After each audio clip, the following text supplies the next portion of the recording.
Magandang araw po. Ako po si Jean Carion, ang tagapagsalita niyo pong umaga. Ang mga tatalakayin po natin ngayon, kung ano ang mga sasanhi sa pagkakaroon ng sakit sa digestive at kung paano ito maiiwasan. Unhealthy foods or healthy foods.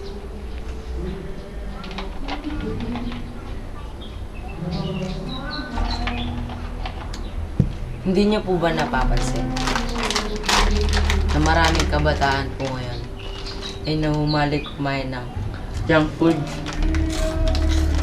kaysa sa mga masustansyang pagkain ngayon?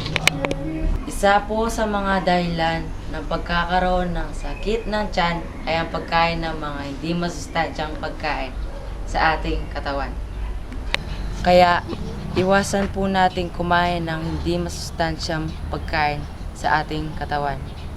At ugaliin po sana natin kumain ng mga masustansyang pagkain at tamang ehersisyo sa ating katawan.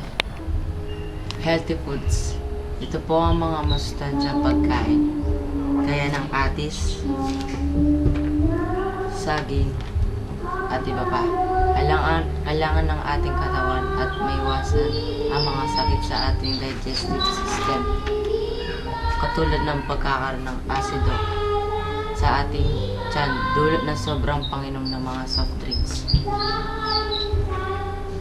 At LBM naman, ito ang mga dahilan ng pagkain ng sobrang junk foods sa ating katawan na hindi kailangan ng ating digestive system. Tingnan natin. Unhealthy body versus healthy body. Unhealthy body, ito ang mga bunga ng masyadong pagkain, ng mga matatabang pagkain, katulad ng mga ito. At fast food na mga pagkain na may ibang epekto sa ating digestive system.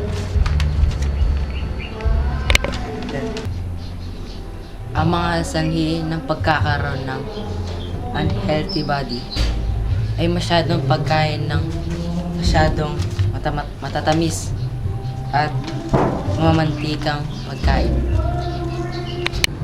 Ang isa sa mga sanhi ang pagiging tamad.